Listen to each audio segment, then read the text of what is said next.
My mom cheated on my dad with his golden brother, but I found a way to get revenge for our family. So yeah, I'm Jake, I'm 19, and my family is basically the human version of a bad car crash. You can't look away even though it's a total mess. Dad, Mark, is 45, and one of those old-school tough-as-nails factory guys.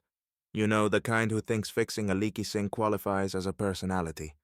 He's been busting his back for years, probably thinking he's holding the family together when, plot twist, he's actually living in a soap opera. And then there's him, Trevor, the golden boy. Uncle freaking Trevor, 38 years old with a wallet as fat as his ego.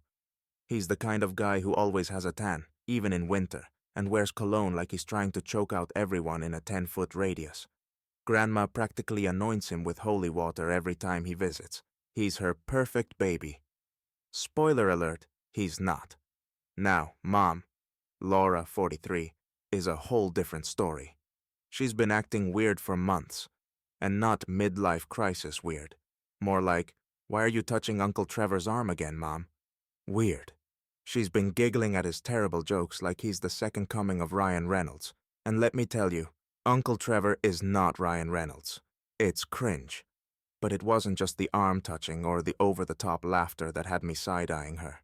It was this vibe, like there was something happening behind the scenes that nobody was talking about. At least, not until I heard her. It was late. I couldn't sleep because, well, welcome to my anxiety. Mom was whispering on the phone in her bedroom. Now, I'm not a stalker or anything, but when your mom is giggling like a teenager at 2 a.m., your curiosity kicks in. So, I tiptoed down the hallway, heart pounding like I was breaking into a bank, and stood outside her door. The words hit me like a truck. "You know I'd pick you if it weren't for Mark," she whispered, her voice so soft but so sharp it cut through the dark like a knife. My stomach? Gone. My brain? Screaming, "What the actual hell?" I wanted to barge in, throw the door open, and demand an explanation.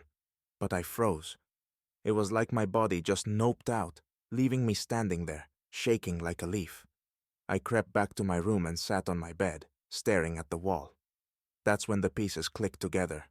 The weird looks, the arm touching, the fact that Trevor always managed to drop by when Dad was working late. Mom wasn't just being flirty. She was full-on cheating on Dad with his golden brother. And Trevor? That smug piece of work was loving it, playing along like this was some sick joke. The next few days were hell. Every time I saw Mom, I felt like I was going to explode. And Trevor? Don't even get me started. He showed up for Sunday dinner like nothing was wrong, cracking jokes about football while my mom giggled into her wine glass. Dad? Completely clueless, just happy to see his brother. I sat there, gripping my fork so hard I thought it would snap, watching this circus play out in front of me. It was like a bad movie, and I was the unlucky audience member stuck in the front row. But here's the thing. I wasn't just going to sit back and let this happen. Oh no! If they thought they could play this game and get away with it, they were dead wrong. Mom and Trevor had their little secret, but I was about to blow it wide open. They wanted drama. I'd give them drama. The next morning, I could barely drag myself to the kitchen without throwing up in my mouth a little. Mom was flipping pancakes like she was auditioning for World's Best Mom, and not, the lead role in How to Wreck a Family in 10 Easy Steps. She even had the audacity to hum some cheery tune like she wasn't sneaking around with Dad's brother. Meanwhile, Trevor pulled up in his shiny car, strolling in like he owned the place. "Hey, Mark, mind if I borrow a wrench?" "Sure, Trevor." Borrow tools, steal a family, same thing, right? Dad, ever the oblivious king of the clueless, handed him a beer and started ranting about last night's football game. Trevor laughed along, acting like he cared, while I sat there chewing my cereal like it was a brick. I couldn't even look at either of them without my face burning with anger. Every word out of their mouths felt like nails on a chalkboard. I wanted to scream, "Stop pretending, you two-faced jerks!" But yeah, that probably wouldn't go over well without proof. Proof. That's what I needed. Hard evidence to rip their little love fest apart.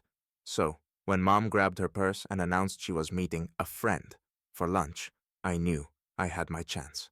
I waited a few minutes, then jumped into my car and tailed her. My hands were sweating so bad I could barely grip the steering wheel. Was this even real life? Was I seriously playing detective in my own family drama? Mom drove across town, all casual, like she didn't have a care in the world. Then she turned into this sketchy little motel parking lot, the kind of place where the neon sign flickers and you're half expecting a cop car to pull up any second. My heart was pounding so loud I thought I'd pass out. And then, like clockwork, Trevor pulled in, stepping out of his car like he was walking onto a movie set. They were laughing, looking around all shifty, like they were plotting the next big heist or something. I grabbed my phone, hands shaking, and started snapping photos through the windshield.